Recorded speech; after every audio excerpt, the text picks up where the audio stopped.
नाज़रीन आदाब, यह है समय न्यूज नेटवर्क और आप देख रहे हैं आज इस समय अपना खुसूसी प्रोग्राम स्पोर्ट्स राउंडर लेकर हाजिर हूं मैं शबाब अनवर। नाज़रीन, 2 सेगमेंट के इस प्रोग्राम में आज हम पहले सेगमेंट में इन्हें प्रोग्राम के पहले हिस्से में बात करेंगे ऑस्ट्रेलिया के दौरे पर हिंदुस्तानी क्रिकेट टीम की क्या उनका हश्र हुआ है, इसके बारे में बात करेंगे। टूटे हुए तो थे ऑस्ट्रेलियाई क्रिकेटर फिल ह्यूज अपने साथी क्रिकेटर की मौत के बाद, लेकिन हिंदुस्तानी खिलाड़ी इसका फायदा भी नहीं उठा सके और 2-0 की शपथ ऑस्ट्रेलिया के पास इस वक्त टेस्ट सीरीज में है। और किन वजूहात के सबब ऐसा हुआ, क्योंकि ऐसा कहा जा रहा है कि बहुत अनरेस्ट रहा ड्रेसिंग रूम में भी, इस तरह की खबरें आई हैं और खासतौर से फैसले लेने में कहीं ना कहीं पर बहुत कमी हो रही है और टीम मैनेजमेंट और टीम के खिलाड़ियों में भी आपस में बहुत ज्यादा तालमेल नहीं है। इसकी एक वजह भी हार की बताई जा रही है। हम अपने एक्सपर्ट से बात करेंगे कि सही वजह क्या है। और प्रोग्राम के दूसरे हिस्से में हम बात करेंगे कि एक ऐसे वक्त में आईसीएल यानी कि इंडियन सुपर लीग खत्म हुआ है, जबकि हिंदुस्तानी क्रिकेट टीम वर्ल्ड रैंकिंग में, हिंदुस्तान की फुटबॉल टीम माफ कीजिएगा, वर्ल्ड रैंकिंग में अब तक के सबसे निचले पायदान पर, यानी कि अब तक की खबर के मुताबिक 171 यानी 171वीं पोजीशन पर इस वक्त हिंदुस्तानी फुटबॉल टीम है। तो क्या आईसीएल, जिसने स्टेडियम अटेंडेंस में एक नया रिकॉर्ड कायम किया है, जहां तक एशिया की बात है, और वर्ल्ड के 5 जो फुटबॉल लीग होते हैं उसमें से एक का हासिल किया, 1 मिलियन से ज्यादा टोटल अटेंडेंस स्टेडियम में देखा गया। और मजमूई तौर पर अगर मैच दर मैच बात की जाए तो इस आईएसएल के दौरान हर मैच में औसतन 24,000 से ज्यादा शायकीन जो थे वो फुटबॉल देखने आए थे। तो एक तरफ फुटबॉल का इस तरह का शानदार इनेकाद और दूसरी तरफ कौमी फुटबॉल टीम की गिरती हुई रैंकिंग, इस पर भी हम बात करेंगे प्रोग्राम के दूसरे हिस्से में। और इन दोनों सेगमेंट पर बात करने के लिए हमारे साथ स्टूडियो में आज 2 मौजूद हैं, 2 सीनियर स्पोर्ट्स जर्नलिस्ट, जनाब कपिल बशीर साहब और जनाब मंसूरुद्दीन फरीदी साहब। इसके अलावा हम फोन लाइन पर कुछ अपने एक्सपर्ट से भी बात करेंगे। तो आज सुनते हैं, देखते हैं अपना खुसूसी programme sports rounder. Brisbane test में टीम इंडिया की शिकस्त का सामना करना पड़ा, ये आप लोग अच्छी तरह जानते हैं। और आपको यह भी मालूम है कि ऑस्ट्रेलिया ने यह मैच 4 विकेट से जीता। ऑस्ट्रेलिया के लिए जीत के लिए सिर्फ 128 रनों का हदफ था और किस तरह से हिंदुस्तानी विकेट जो है दूसरी इनिंग में ताश के पत्तों की तरह बिखरे, ये सब लोगों ने देखा। और दूसरी इनिंग्स में टीम इंडिया महज 224 रनों पर आउट हो गई देखते ही देखते, और ऑस्ट्रेलिया को सिर्फ 128 रनों का निशाना मिला था। और चौथे दिन टीम इंडिया का काम समाप्त हो गया। कपिल, जिस तरह की बातें कही जा रही थी सीरीज शुरू होने से पहले, हम पहले आपको दिखाते हैं कि किस तरह से टीम इंडिया के विकेट्स गिरे हैं और किस तरह से ये हार हुई है। पहले ये देख लीजिए। 2 wickets to fall this morning. Inside edge onto the stumps for Virat Kohli. Rahane fending this one to me. He's back and this delivery, look at it, leaving the batsman. 2 wickets to fall this morning. Inside edge onto the stumps for Virat Kohli. Rahane fending this one to me. He's back and this delivery, look at it, leaving the batsman. ये चौथे दिन के विकेटों का सवाल था team India के। हम धोनी का रिएक्शन भी आपको दिखाएंगे स्टेटमेंट मैच के बाद का, लेकिन पहले कपिल से जानना चाहते थे। कपिल, जब फिल ह्यूज की मौत हुई तो कहा जा था कि ऑस्ट्रेलियाई क्रिकेटर काफी टूट गए हैं, पहला टेस्ट मैच की तारीख बढ़ाई गई और इसका साइकोलॉजिकल फायदा शायद टीम इंडिया को मिल सकता है, लेकिन उसमें भी नाकाम रही। और जिस तरह की बातें आ रही हैं विराट कोहली और महेंद्र सिंह धोनी को लेकर के और शिखर धवन को किस तरह से भेजा गया, और फिर एक बात यह भी सामने आई है कि जो नेट प्रैक्टिस की जो पिच थी वो खराब थी, बीसीसीआई ने इसकी जांच कराने की मांग की कि शिखर धवन किस तरह से जख्मी हुए। तो ये पूरा मामला किस तरह से, क्या ऑस्ट्रेलिया ने वाकई शानदार परफॉर्मेंस दी या फिर हमने मौका दिया उन्हें जीत का इन दोनों टेस्ट मैचों में? बिल्कुल, देखिए आपने मौका उनको पूरी तरह से दे दिया, ये कहना होगा। पॉजिटिव इंटेंट की, एग्रेसिव इंटेंट की, जो तेवर की बात विराट कोहली ने, धोनी ने कही थी वो दिखाया, ये हमको मानना होगा। ब्रिस्बेन जैसी घास वाली विकेट पर जहां घास दिखाई दे रहा था वहां पर टॉस जीतकर धोनी का बल्लेबाजी करने का फैसला करना, अपने दोनों सबसे तेज गेंदबाज जो हैं उनके उमेश यादव और वरुण अरुण को खिलाना, मोहम्मद शमी को ड्रॉप करके, तो ये एक इंटेंट तो आपने दिखाया था, तेवर आपने दिखाया था। और 408 रन अगर आप पहली पारी में बना रहे हैं, पहले दिन मुरली विजय शतक बना रहे हैं, तो वहां से आप एक बहुत बढ़िया पोजीशन में थे। 6 विकेट आपने गिरा दिए थे 224 पर, 247 पर, और वहां पर आप 181 रन आपके पास थे, 4 विकेट आपको निकालने थे। लेकिन वहां पर आपने गड़बड़ क्या की? वहां पर आपने गड़बड़ ये की कि आपने जो तेज गेंदबाज थे आपके, वो टेलेंडर्स के विकेट नहीं निकाल पाए। और ये बीमारी, ये जो दिक्कत है भारतीय क्रिकेट के साथ आज की नहीं है, ये बहुत पुरानी दिक्कत है। आप इंग्लैंड का दौरा उठाकर देख लीजिए, कभी कोई ग्रैंड स्वान दिख जाते थे, कभी कोई जेम्स एंडरसन आउट नहीं होते थे, कभी स्टुअर्ट ब्रॉड आउट नहीं होते थे। तो टेलेंडर्स को ना निकाल पाने की जो कमजोरी है, आप देखिए दोनों टीमों ने एकदम आइडेंटिकल ओवर्स खेले, 109.4 हमने और 109.4 उन्होंने, लेकिन उन्होंने क्या किया, उन्होंने हमसे 100 रन ज्यादा बना दिए। तो इसलिए बताता है हमने कितनी खराब गेंदबाजी। चौथा दिन काफी कंट्रोवर्शियल रहा, जो कि खबरें आ रही हैं जिस तरह से कि नेट प्रैक्टिस के दौरान खिलाड़ी का जख्मी होना, फिर किसको पहले भेजा जाए इसको लेकर के अनरेस्ट जो कि ड्रेसिंग रूम में बताया गया है, और फिर कप्तान और फिर उप कप्तान के दरमियान का जो मुकाबला चल रहा है, और ये भी कहा जा रहा है कि चैपल का बयान है कि अब धोनी को हट जाना चाहिए। तो ये सारी चीजें क्या असरअंदाज हुई हैं इस टेस्ट मैच में? देखिए, मैं इसे धोनी की बहानेबाजी मैं कह सकता हूं जी। ये ना गिनवाते तो शायद ज्यादा अच्छा होता। ये बातें ड्रेसिंग रूम के अंदर अच्छी रहती हैं कि यार वहां पे प्रैक्टिस पिच अच्छी नहीं थी, बॉल उछल के आ गया। ये बात आप गिनवा रहे हैं, उस पर बयान जारी कर रहे हैं बाकायदा, ये मुझे लगता है कि ठीक नहीं है। ये कोई भी होगा वो कहेगा अंगूर खट्टे हैं, वो हार गए इसलिए बोल रहे हैं आप। तो ये बहुत ज्यादा बढ़िया, यानी पूरी तरह से आपके कहने का मतलब है कि ऑस्ट्रेलिया की टीम हमसे अच्छा खेली, इसलिए जाहिर सी बात है जीती। मंसूरुद्दीन फरीदी साहब, आपने भी कई इंटरनेशनल मैचों को करीब से देखा है, लगातार जब अपनी पिच पर हिंदुस्तानी टीम खेलती है तो बेहतर मुजाहरा करती है। हालांकि अभी कुछ ही दिन पहले इंग्लैंड में वनडे सीरीज बहुत शानदार तरीके से जीती थी, उम्मीद की कुछ किरण बनी थी, लेकिन इस पर फिर मतलब पुरानी तारीख दोहराई है कि बैरूनी मुल्कों पर दूसरी पिच पर हमारे खिलाड़ी उस तरह के परफॉर्म नहीं कर पाते। रोहित शर्मा 264 रन बनाकर गए थे वनडे में, एक नई तारीख रकम करके, काफी उम्मीद थी उनसे, कुछ नहीं कर पाए। तो आपको क्या लगता है कि एक साइकोलॉजिकल प्रेशर जो है, एक तरह की चीज, वो कब खत्म होगी आखिर जब टीम वनडे सीरीज खेलने बाहर जाती है? देखिए शबाब साहब, सबसे बड़ी बात यह है कि जब हम यहां से गए थे तो हमने वादा किया था हम एग्रेसिव क्रिकेट खेलेंगे, हमने वो खेली, मगर कौन सा दाव कहां चलना है आप इसमें मार खा गए। अब जैसे आप बात कर रहे हैं कि तीसरे दिन जो मैच में आप टेलेंडर को आउट नहीं कर पाए, आप जॉनसन को आप एग्रेसिव, आप उसको एग्रेशन दिखा रहे हैं, आप उससे जो बदकलामी जिसे कहते हैं, जिसे कहते हैं लफाजी जिसे कहते हैं मैदान के ऊपर, वो हम कर रहे हैं, लेकिन हम गलत जगह पे गलत अंदाज में कर रहे हैं। आपको बैट्समैन के बारे में मालूम नहीं कि वो सेंचुरी बना चुका है टेस्ट मैच में, वो 2 बार 90 से ऊपर स्कोर बना चुका है, आप गलत आदमी को छेड़ रहे हैं और आपने वो चीजें वहां पर अप्लाई की जहां नहीं करनी चाहिए थी। उसका नतीजा ये हुआ कि आप शॉर्ट पिच बॉल खिला रहे हैं, उसको जितनी उनकी शॉर्ट बॉल्स खिलाई उसने उसको ग्राउंड के हर कोने में मारा है। और जहां उसकी जो कमजोरी थी, जिसको उस कमजोरी बताई गई थी कि वो जॉनसन जो है वो ऑफ स्टंप के बाहर बॉल नहीं खेलते थे, उनका रिकॉर्ड बहुत खराब, उनका ट्रैक बहुत खराब था, उसको इन्होंने ध्यान ही नहीं दिया। इन्होंने चाहा कि बाउंसर मार मार के इनको बीट कर देंगे, वो चीज नहीं हो पाई। लेकिन देखिए आपने तरीका अपनाया सही कि हम ऑस्ट्रेलियन अंदाज में खेलेंगे, एग्रेशन दिखाएंगे, लेकिन वो चीज कहां चलनी है, कहां किस अंदाज में कर रही है, वो मार खा गए। उस पर गवास्कर ने भी कहा कि ये अंदाज हमारा नहीं है, अगर वो खेलते हैं उनको खेलने दो, आप अपने अंदाज में खेलो। आप बिल्कुल सही बॉलिंग कर रहे थे, सब कुछ बिल्कुल सही कर रहे थे उस वक्त तक। अभी कपिल ने धोनी की बहानेबाजी का मामला उठाया था, आइए हम अपने नाजरीन को दिखाना चाहते हैं कि मैच के बाद महेंद्र सिंह धोनी ने क्या कहा है। Well, yes, that's always the case. You know, it's not about how near you are; it's about what actually happened. And I thought the first session today was a big debacle for us. You know, as far as our batting is concerned, and I would say, you know, there was a bit of lack of communication in our dressing room when it came to whether Shikhar will go into bat or Virat will go into bat. So I don't think we really handled the situation very well. But still, I think, you know, the only way out of that was for batsmen to spend a bit of time. But we were not really able to do that. एक कप्तान communication gap की बात तस्लीम कर रहा है। कपिल, ये तो अच्छी बात नहीं है, क्या मैसेज जा रहा है लोगों में? बिल्कुल, देखिए आप इशारा ये देने की कोशिश कर रहे हैं कि शिखर धवन की गलती है, उन्होंने बताया नहीं। अरे शिप के कप्तान आप हैं, कैप्टन आप है टीम के, ये आपकी जिम्मेदारी, आपका फर्ज बनता था कि आप शिखर धवन को जैसी बॉल लगी, और वो बता रहे हैं धोनी की मैं वहीं पर खड़ा था, कोच फ्लेचर भी वहीं पर खड़े थे, तो आपको पूछना चाहिए था जैसे नेट्स पर चोट लगी कि भैया तुमको खेलने जाना है, जा पाओगे नहीं जा पाएंगे, किसी और को बोले। अब धोनी कह रहे हैं कि शिखर को जब चोट लगी तो वो चले गए बाहर और मैं चला गया नेट्स पर बैटिंग करने। क्यों गया बैटिंग करने?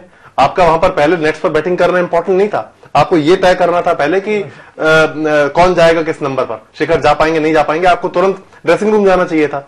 कप्तान नेट्स में क्या कर रहा है जब आपको ये फैसले लेने, रणनीति बनानी है? पूरी तरह से आपके कहने का मतलब है कि ये कप्तान धोनी की बहानेबाजी है और इससे ज्यादा कुछ नहीं। टीम मैनेजमेंट और कप्तान को इस पर तवज्जो देनी चाहिए थी, खिलाड़ी की, दूसरे खिलाड़ी की इसमें कोई गलती नहीं है। एक जो सबसे ज्यादा बात कपिल क्रिकेट शायकीन के जहन में है वो ये है कि वर्ल्ड कप भी हिंदुस्तान को इन्हीं मैदानों पर खेलना है। जाहिर सी बात है टीम थोड़ी सी मुख्तलिफ होगी, बहुत ज्यादा नहीं। तो जब वर्ल्ड कप खेलने ऑस्ट्रेलिया जाएगी अगले साल हिंदुस्तानी क्रिकेट टीम, तो इस तरह की परफॉर्म और इस तरह का जो अप्रोच लेकर के जाएगी तो फिर हम कैसे बचा पाएंगे अपने खिताब को? बिल्कुल, देखिए ये बिल्कुल सही बात आपने कही। दिक्कत ये है कि ये जो दौरा है शबाब भाई, ये 4-4.5 महीने का है। भारत को वापस आना ही नहीं है। ये जब 4 टेस्ट मैच खत्म होंगे, चौथा टेस्ट मैच शुरू होगा 6 जनवरी से, खत्म होगा 5 दिन बाद, उसके 3 दिन बाद महज शुरू हो जाएगी ट्राई सीरीज, जिसमें इंग्लैंड भी हिस्सा लेगी। 16 जनवरी को पहला मैच है ट्राई सीरीज का। 16 जनवरी से ट्राई सीरीज चलेगी, खत्म होगी, फिर दोबारा आपको वहीं पर रहना है। फिर 14 फरवरी से वर्ल्ड कप शुरू हो जाएगा। पाकिस्तान के खिलाफ हमारा मुकाबला है 15 तारीख को। तो दिक्कत यही है कि इसी तरह आप हारेंगे अगर, तो ये हार डिप्रेसिंग होती है। 3-3, 4-4 दिन में देखिए आप हारना, इस तरह से किसी भी खिलाड़ी के लिए सदमा होता है। चलिए हम आपसे बात करेंगे। एक और स्पोर्ट्स जर्नलिस्ट फजल इमाम मलिक फोन लाइन पर हमारे साथ हैं। फजल, आप दोनों कपिल को भी सुना, मंसूर को भी सुना, दोनों आदमी का ये कहना है कि हमारे दोनों गेस्ट का कि पूरी तरह से हमने मौका दिया और खास करके ऑस्ट्रेलिया के टैलेंडर्स को हम आउट नहीं कर पाए। हमारी गेंदबाजी, गावस्कर ने भी इसी तरफ इशारा किया है। आपको क्या लगता है कि इस तरह की बहानेबाजी से करोड़ों क्रिकेट शायकीन को मुतमईन किया जा सकता है? नहीं, देखिए बहानेबाजी तो बहानेबाजी होती है। दरअसल हम अच्छा नहीं खेले,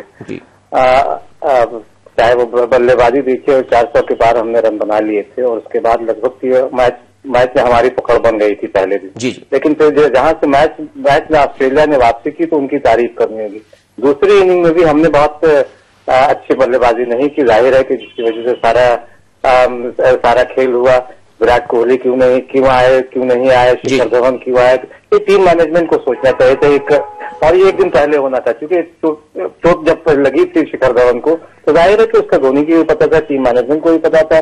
और सिर्फ विराट कोहली को ये कहना कि उनको 8-10 मिनट का मौका दिया गया, मुझे लगता है कि धोनी को थोड़ा ज्यादा इस मामले में गंभीर होना चाहिए कि हम किस तरह की बातें करें, किस तरह की गंभीर बातें करें, ताकि टीम को लेकर जो जिसको आप कहते हैं कि मनोबल, मोराल जो गिर जाता है, इस तरह की चीजें कि ड्रेसिंग रूम में सब कुछ ठीक नहीं है, ये बातें जब बाहर आती है तो उसका असर टीम पे पड़ता है। और अभी 2 टेस्ट और खेले जाने, उसके बाद फिर वर्ल्ड कप है जिसका जिक्र आप कर रहे हैं। तो ये सारी चीजें, इसलिए धोनी को बहुत सोच समझकर सारी बातें करनी चाहिए थी कि क्यों ये ऐसी गलती कहाँ कुछ हुई। लेकिन फजल, हम मान करके ये चल रहे हैं कि हिंदुस्तानी क्रिकेट टीम बहुत मजबूती के साथ अपना खिताब बचाएगी वर्ल्ड कप में, लेकिन जो मौजूदा सूरत हाल है और जिस तरह का स्टेटमेंट धोनी का आया है और सारे एक्सपर्ट ये कह रहे हैं कि उन्हें नहीं बोलना चाहिए था, अंदर की बात बाहर, कुल मिलाकर ये कहा जा सकता है कि टीम इंडिया में सब कुछ इस वक्त ठीक ठाक नहीं चल रहा है। और जब टीम की वापसी होगी वतन तो उसके बाद कुछ और बातें छन के निकल के आएंगी। 2 टेस्ट मैच और भी खेले जाने वाले, इस दौरान भी कुछ हादसात होंगे, कुछ वाकयात होंगे, क्योंकि लगातार मीडिया में लगातार खबरें आ रही हैं। पहले ड्रेसिंग रूम की खबरें बाहर नहीं आती थी, लेकिन अब चूंकि बाहर आने लगी हैं, इससे ज्यादा परेशानी हो रही है। मोहम्मद इशाउद्दीन जो कि क्रिकेट के जाने माने स्टैटिस्टिशियन हैं, हम उनसे भी जानना चाहेंगे। इशाउद्दीन, आपने शुरू में कहा था कि हिंदुस्तानी टीम पूरे जोश के साथ जा रही है। रोहित शर्मा का बार बार नाम लिया गया था, हालांकि उन्होंने वनडे में वर्ल्ड रिकॉर्ड बनाया था, लेकिन रोहित शर्मा कुछ ज्यादा खास कर नहीं सके। और फिर वही नौजवान टीम जिसका इंतखाब वर्ल्ड कप के लिए किया गया, आपको क्या लगता है कि उसी मैदान पर इस तरह की परफॉर्मेंस अगर देंगे तो हम खिताब बचा पाएंगे? अगर हम बात करते हैं वनडे के वर्ल्ड कप की, तो देखिए वर्ल्ड कप जब शुरू होगी तो वर्ल्ड कप जो है वनडे का होगा और अभी टेस्ट मैच चल रहा है। तो टेस्ट मैच में जो हमारे तो शर्मनाक प्रदर्शन, एक शर्मनाक तो नहीं कहेंगे, लेकिन जो उम्मीद से कम प्रदर्शन हो रहा है, लेकिन जब वनडे शुरू हो जाएगा तो हमारी स्थितियां बदल जाती हैं। हम जानते हैं कि मैच के बजाय वनडे में हम बेहतर खेलते हैं, तो उस समय पर स्थितियां थोड़ी बदलती हुई नजर आएंगी।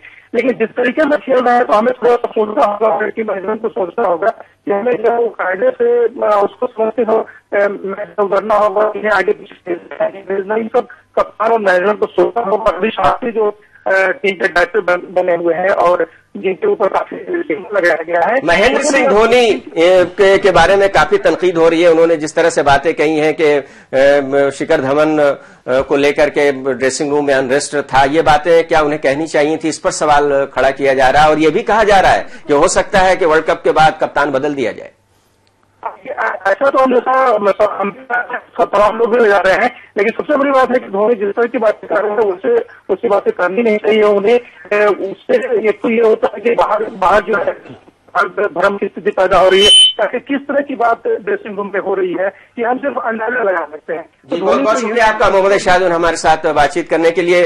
मंसूरुद्दीन फरीदी, आपने लगातार देखा है और हम लोग ये भी सुन रहे हैं कि लगातार कपिल भी बता रहे हैं कि पूरी सुई जो है वो कप्तान धोनी की तरफ घूमती हुई नजर आ रही। अब जबकि हिंदुस्तान के पास सीरीज जीतने का तो कोई मौका नहीं है, ज्यादा से ज्यादा इस सीरीज को ड्रॉ किया जा सकता है। कौन सी हिकमत अमली अपनानी होगी, कौन सी पॉलिसी अपनानी होगी और कौन से डिसिप्लिन अप्रोच अपनाना होगा जिसकी वजह कर हम आगे के 2 टेस्ट मैचों में जीत हासिल कर सकें। शबाब साहब देखिए, सीरीज बराबर करने के बारे में सोचना बहुत मुश्किल है इनके ऑस्ट्रेलिया में। हम अपना पिछला रिकॉर्ड देख लें, अगर पिछले सारी परफॉर्मेंस देख लें तो हम जहां भी गए वहां से हार के आए हैं। इसमें कोई हैरत की बात नहीं है, ना अफसोस की बात है, क्योंकि हमारी परफॉर्मेंस हमेशा खराब रही है बाहर के। लड़ा सवाल खेलने का तो हम इस टेस्ट मैच को निकाल सकते थे, लेकिन हमने जो गलती की अपना नेचुरल गेम जो हम खेलते जा रहे थे और एक पॉइंट पे आने के बाद वो पूरा मैच हमारे बॉलर्स ने खत्म कर दिया। जैसे एडिलेड में एक बार बैट्समैन ने डुबोया था, वैसे यहाँ पर आके बॉलर्स ने डुबोया। पूरी इतनी अच्छी बॉलिंग करते हुए आए, हम पहली इनिंग में 400 रन बनाए खेल रहे हैं, उसके बाद 400 रन बनाने के बाद हम मैच हार रहे हैं। तो ये सब बहुत बड़ी कहीं ना कहीं ब्लंडर है जो आपको डुबो रहा है। तो जहां पर जॉनसन बैटिंग करने आया, वहीं से जहां बाउंसर शुरू किए इन्होंने, वहीं से समझिए इंडिया की तबाही आई थी, वरना ये मैच इंडिया निकाल सकता था आराम से। कपिल, आप तो बहुत आशावादी हैं, आपको क्या लगता है कि हारती रही है तो हारना चाहिए, ये तो अच्छी बात नहीं है। आपको क्या लगता है कि कुछ अप्रोच में तब्दीली लाकर, कुछ मतलब के कॉम्बिनेशन में फेरबदल करके अगले मैचों को जीता जा सकता है? देखिए, कॉम्बिनेशन में तो फेरबदल करने पड़ेंगे। आप मुझे नहीं लगता कि रोहित शर्मा को मेलबर्न में मौका मिलेगा। सुरेश रैना को आप देख सकते हैं 11 में। शिखर धवन अभी 50-50 है। केएल राहुल मेलबर्न में बॉक्सिंग डे टेस्ट, अचानक से उनको उतारेंगे नहीं उतारेंगे, हो सकता है शिखर धवन को एक मौका और मिल जाए। वैसे उनके मौके लगातार अब कम हो रहे हैं, लेकिन 20 विकेट कौन लेगा, सबसे बड़ा सवाल यही है। अगर आपको मैच जीतना है विदेशी जमीन पर तो आपको 20 विकेट लेने होंगे, और जिस तरह की गेंदबाजी वरुण अरोन ने की है, आई एम सॉरी टू से, बिल्कुल भी इंप्रेस उन्होंने किया। सिर्फ आपके पास पेस होने से 140, 45, 50 फेंकने से कुछ नहीं होता है। आपको एक चैनल में लगातार बॉल करनी होती है, जो वो नहीं कर पाए। तो जितने बॉलर्स गए हैं, आपको उनमें सबसे ज्यादा असरकारक कौन बॉलर लगता है, जिसके बारे में आपने जिक्र भी किया कि हो सकता है कि उन्हें मौका दिया जाता तो सूरत हाल कुछ और होती? देखिए, ईशांत के पास एक्सपीरियंस है। 60 टेस्ट मैच अगर कोई खेल चुका है, 200 के करीब उनके विकेट होने वाले हैं, तो उनको एक पेस बैटरी के लीडर के तौर पर रहना, बिहेव करना चाहिए था, रवैया दिखाना चाहिए था, लेकिन वैसा भी बिल्कुल दिखाई नहीं दिया है। गेंदबाजी उन्होंने इन बाकी दोनों से अच्छी की है, लेकिन आप देखिए 3 आपको स्लिप मिले हुए हैं, गली मिला हुआ है, आपको पॉइंट मिला हुआ है, और गेंद आप फेंक रहे हैं मिडिल लेग पर, गेंद आप फेंक रहे हैं लेग स्टंप के बाहर। तो ये जो अप्रोच है, इससे मैच आप जीत नहीं सकते। ये हो सकता है एट मैक्स कि आप बल्लेबाजी ऐसी बढ़िया कर दें कि आपके बॉलर उस स्कोर को देखते हुए गेंदबाजी कर सकें और आप एक ड्रॉ कम से कम ले सकें, क्योंकि मैं स्पार्क्स ऑफ ब्रिलियंस तो देख पा रहा हूं। हम सेशन तो जीत सकते हैं, हम मैच नहीं जीत सकते। उधर हिंदुस्तानी टीम के साबिक टेस्ट कप्तान सुनील गावस्कर ने हिंदुस्तानी गेंदबाजों की सख्त अल्फाज में मजम्मत की है, जिस तरह की मजम्मत हमारे एक्सपर्ट अभी कर रहे हैं। सुनील गावस्कर का साफ तौर पर कहना है कि टीम इंडिया के गेंदबाज हमेशा से ही मुखालिफ टीम के टैलेंटर्स को आउट करने में जिद्दोजहद करते हुए, यानी कि संघर्ष करते हुए नजर आए हैं, जिसका खामियाजा पूरी तरह टीम को भुगतना पड़ा है और इस टेस्ट मैच में भी हमने देखा कि भुगतना पड़ा है। हालांकि ये अलग बात है कि सुरेश रैना और ईशांत शर्मा को भेज खाना नहीं मिला। इस तरह की बातें जो कपिल इस तरह की होती हैं, जाहिर सी बात है इंतजाम करना चाहिए, लेकिन हम मैच हारे हैं और उसके बाद फिर ये कहना है कि हमें ये खाना नहीं मिला। पहले जीत की फिक्र करनी चाहिए, मैच की फिक्र करनी चाहिए। कि इस तरह का स्टेटमेंट जो आया है, क्या आपको नहीं लगता है कि ये काफी नहीं है, मुनासिब नहीं है? देखिए, मेहमान नवाजी हमसे बढ़िया और कोई नहीं कर सकता है। कोई भी टीम आती है, ऑस्ट्रेलिया, इंग्लैंड, जैसी हम खातिरदारी करते हैं, जैसी मेहमान नवाजी करते हैं, और कोई हमें वहां नहीं मिलती है। इंग्लैंड में अभी पिछले दौरे तक जो रूम भारतीय टीम को उन होटलों में मिलते हैं, वो हमारे यहाँ पर 5 स्टार होटल के रूम के आधे भी नहीं होते हैं। बल्कि उससे पिछले दौरे तक तो एक जने को 2 रूम शेयर, 2 जनों को एक रूम शेयर करना होता था। तो ये बाकी खातिरदारी आपको कहीं और मिलेगी नहीं। तो इसके बारे में आप शिकायत ना करें तो बेहतर होगा, क्योंकि पहले के दौर में ये सब लोग जानते हैं कि जिस तरह की मेहमान नवाजी हिंदुस्तान में होती है, चाहे वो खिलाड़ी हो या दूसरे जो लोग आते हैं, डिग्निटी से आती हैं, सबके लिए हिंदुस्तान मेहमान नवाजी में। और स्पोर्ट्स के ताल्लुक से अगर हम बात करें कपिल, तो जितने अच्छे टूर्नामेंट, अगर नेशनल इंटरनेशनल इवेंट हम अपने यहाँ करा लेते हैं, दूसरे मुल्कों में शायद उतनी कामयाबी के साथ जिस लेवल पर हम कराते हैं उस लेवल की बात हम करें तो वह नहीं हो पाते हैं। हम इस सेगमेंट को खत्म करने के पहले एक छोटा सा सवाल करेंगे मंसूरुद्दीन फरीदी से कि फरीदी साहब, आप काफी मायूस नजर आ रहे हैं। आपको नहीं लगता है कि टीम इंडिया आगे सीरीज को उसको बराबर कर पाएगी। लेकिन इस टेस्ट मैच को हम एक मरतबा फिर कहेंगे कि वर्ल्ड कप इसी मैदान पर, इन्हीं मैदानों पर खेलना है। किस तरह का अप्रोच चाहिए टीम इंडिया को, पूरी तरह से मैनेजमेंट प्लेस और दूसरे लोगों को भी, ताकि हम बहुत ही पॉजिटिव फ्रेम ऑफ माइंड के साथ मैदान में जा सकें। शबाब साहब देखिए, वो वनडे और टेस्ट में फर्क तो जाहिर बात है बहुत जमीन आसमान का है, वो तो फर्क पड़ेगा उसके टीम के ऊपर। लेकिन जहां तक हमारे जो हालत, जो धोनी ने जैसे जिस प्रेस कॉन्फ्रेंस में आके बाहर जो बातें की, उससे लगता है कुछ गड़बड़ है। उस तरह का अप्रोच उनको नहीं लाना चाहिए था। तो उससे लगता है कि टीम में कोई प्रॉब्लम है, या वो जो चीजें अंदर रहनी चाहिए बाहर क्यों लाए, या तो उनका फ्रस्ट्रेशन बाहर आ रहा है। क्योंकि आज तक धोनी जैसा आदमी इस तरह की किसी नहीं करता है जिस तरह उन्होंने कल की थी। तो इसलिए गड़बड़ तो है कहीं ना कहीं पर, लेकिन अब टाइम हमारे पास बहुत है। अभी हमारे पास 3 कंट्रीज के जैसे हम लोग कौमी सीरीज होगी, उसमें टाइम बहुत है हमारे पास, जो हम उसमें एडजस्ट कर सकते हैं। अदरवाइज टीम में जैसे कपिल ने कहा चेंजेस होंगे, जैसे जो करने होंगे बैटिंग वगैरह में। जो सबसे बड़ा मसला ये, रोहित शर्मा का क्लिक नहीं करते हैं तो हैरत होगी कि मसला पीछे क्या है, प्रॉब्लम उनके। लेकिन बहरहाल एक बात तो बिल्कुल तय है कि विराट कोहली के बल्ले से जिस तरह से रन निकल रहा है और फिर जिस तरह का पॉजिटिव अप्रोच वो दिखा रहे हैं, हालांकि जॉनसन पर उन्होंने भी फिक्रेबाजी की है, वो अच्छी बात नहीं है, नहीं करना चाहिए। इससे ज्यादा मुश्तइल हुए जॉनसन, और जब कोई फास्ट बॉलर ज्यादा मुश्तइल हो जाता है तो फिर उसकी परफॉर्मेंस भी और ज्यादा बेहतर हो जाती है। हमने सभी फास्ट बॉलर्स को देखा है, इस तरह का नहीं करना चाहिए। लेकिन जिस तरह से आगे बढ़ रहे हैं विराट कोहली, ये महेंद्र सिंह धोनी के लिए अच्छी खबर नहीं है। वक्त ब्रेक का हो गया। ब्रेक के बाद जब हम लौटेंगे तो बात करेंगे इंडियन सुपर लीग यानी कि फुटबॉल लीग की, और एक ऐसा फुटबॉल लीग जिसने अपने पहले ही एडिशन में रिकॉर्ड बना दिया है। लेकिन साथ साथ ये भी हम इस बात पर भी चर्चा करेंगे कि जिस वक्त ये आईएसएल खेला जा रहा था उस वक्त हिंदुस्तान की फुटबॉल टीम रैंकिंग में अपने बदतरीन रैंकिंग यानी 171 171 पर पहुंच गई है। तो क्या इस तरह के आईसीएल, इस तरह की लीग कराने से हिंदुस्तानी टीम, हिंदुस्तानी फुटबॉल को फायदा होगा कि नहीं, इस पर हम बात करेंगे। दोनों एक्सपर्ट मंसूरुद्दीन फरीदी और कपिल वशिष्ठ हमारे साथ मौजूद रहेंगे, और कुछ एक्सपर्ट हमारे साथ ऑनलाइन पर होंगे। फौरन लेते हैं ब्रेक।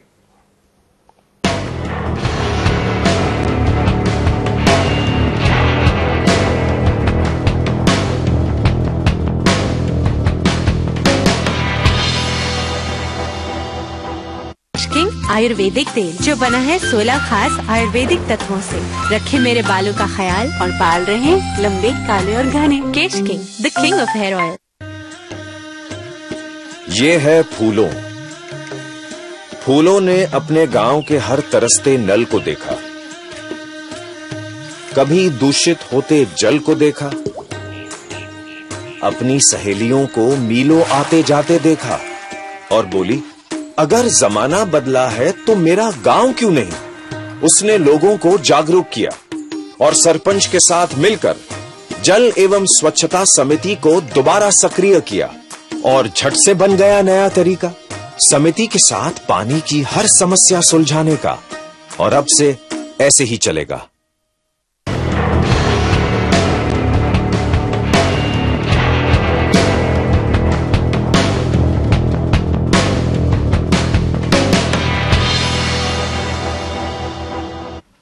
वक्त के बाद एक बार फिर आपका खैर मकदम है। आप देख रहे हैं हमारा खुसूसी प्रोग्राम स्पोर्ट्स राउंड अप, और इस सेगमेंट में हम बात करेंगे इंडियन सुपर लीग यानी फुटबॉल के एक सुपर लीग की। और आपको मालूम ही है कि एटलेटिको डी कोलकाता ने यह पहला आईसीएल खिताब जीतकर चैंपियन बनने का एजाज हासिल किया है।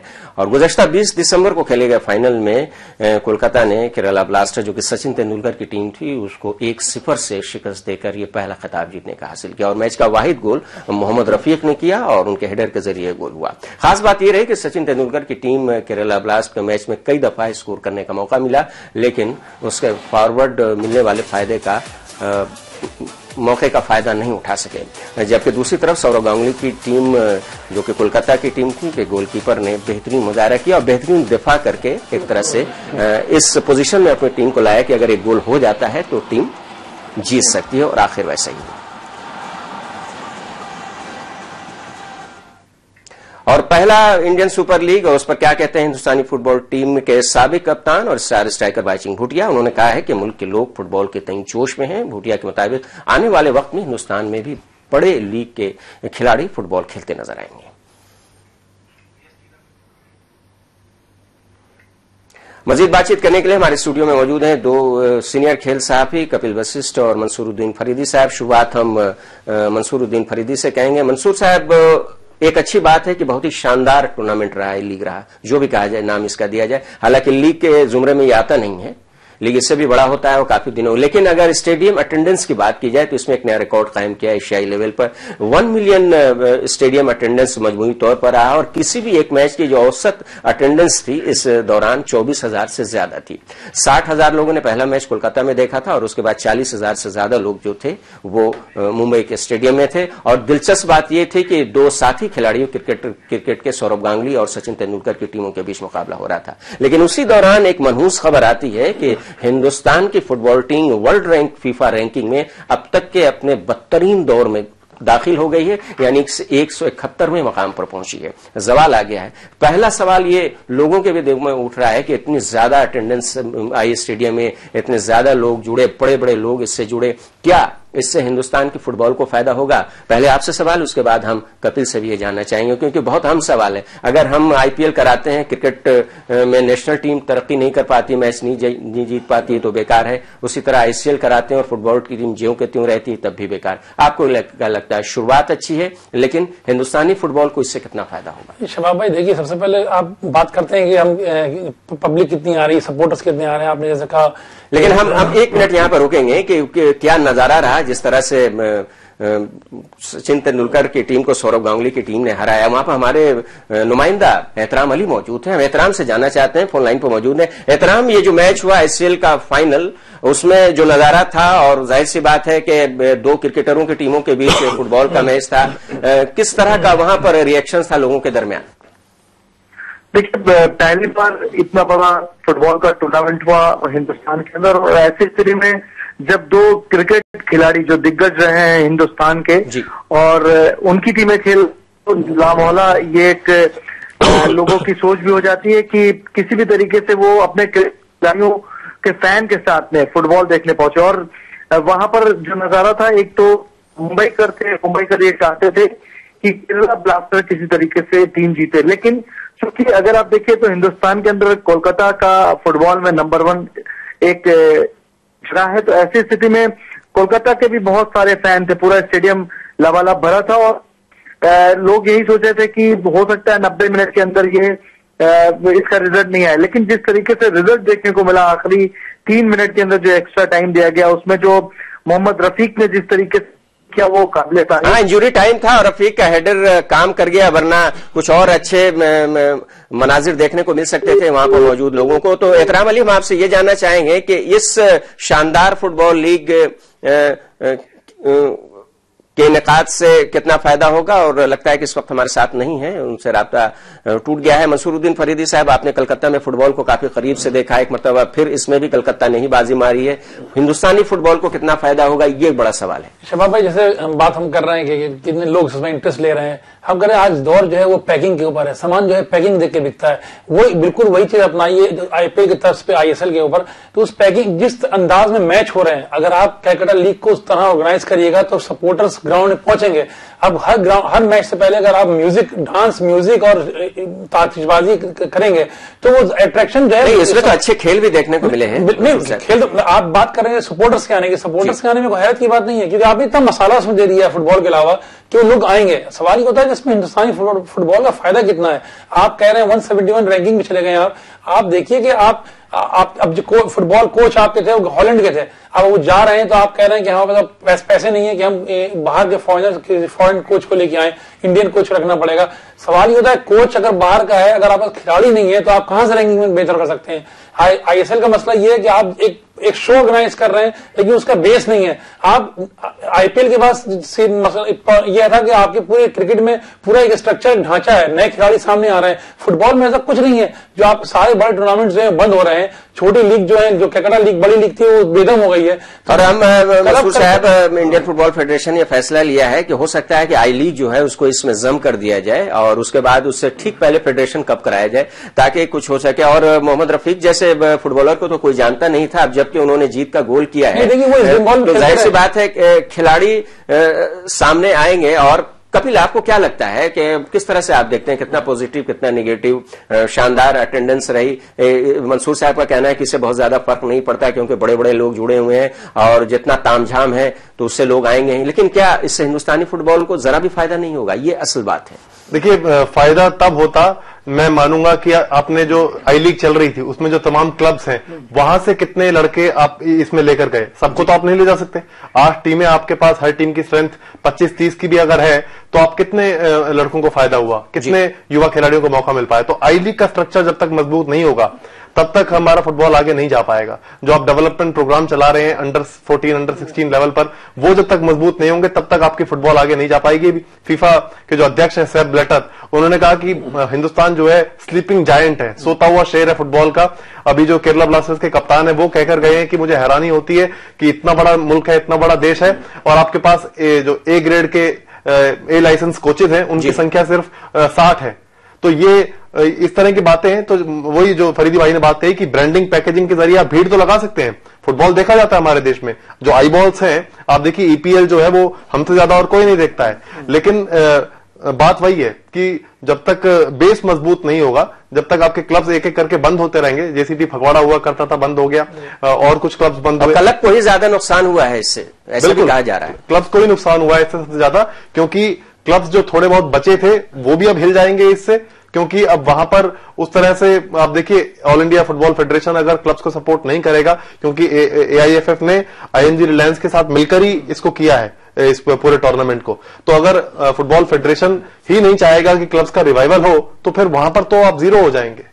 बिल्कुल सही बात है, और ग्रास रूट से फुटबॉल को फिर से जिंदा करना पड़ेगा, हमारे दोनों एक्सपर्ट का ये कहना है। और जितनी भीड़ स्टेडियम में आईएसएल में देखी गई और जिस तरह का तामझाम देखा गया, उससे हिंदुस्तानी फुटबॉल को कोई बहुत ज्यादा फायदा होने वाला नहीं है। और साल के अख्तिताम पर हम अपनी बदतरीन रैंकिंग में दाखिल हो चुके हैं। 171 इससे पहले कभी नहीं था, अब तक के सबसे खराब रैंकिंग है। लेकिन फिर भी हम उम्मीद करेंगे कि जिस तरह से नए खिलाड़ियों को तरगीब मिली है इस टूर्नामेंट से, रफीक जैसे खिलाड़ी और भी आगे निकलकर सामने आएंगे। और जब एक कौमी टीम बनेगी, मुख्तलिफ क्लबों की, मुख्तलिफ आईएसएल के क्लबों की टीम, तो मिलकर एक मजबूत नेशनल टीम तैयार होगी। और ये नेशनल टीम इंटरनेशनल लेवल पर, जो कि पहले तो एशिया से ही मुकाबला करना है, क्योंकि एशिया की कई टीमें हैं जिनके आगे हम कुछ भी नहीं है, तो एशियन टीमों से मुकाबला करने के बाद हम धीरे धीरे आगे निकलेंगे। सोच अच्छी है, पहल अच्छी है, लेकिन इसके लिए ग्रास रूट लेवल पर, जैसा कि हमारे दोनों एक्सपर्ट का कहना है, ऑल इंडिया फुटबॉल फेडरेशन को काफी ज्यादा मेहनत करनी होगी, वरना ये आईएसएल वहां से तमाशा बनकर रह जाएगा। प्रोग्राम का वक्त यहां पर खत्म हो चला है। हम दोनों मेहमान कपिल वशिष्ठ और मंसूरुद्दीन फरीदी का शुक्रिया अदा करेंगे आलमी समय के स्टूडियो में आने के लिए। और नाज़रीन, हम आपसे इजाजत लेते हैं, लेकिन ये बताते हुए कि आप आलमी समय को इंटरनेट पर भी देख सकते हैं। लॉग ऑन करें हमारी वेबसाइट समयलाइव.com। तो फिलहाल दीजिए इजाजत, लेकिन आप देखते रहिए 24 घंटे का उर्दू न्यूज चैनल आलमी समय।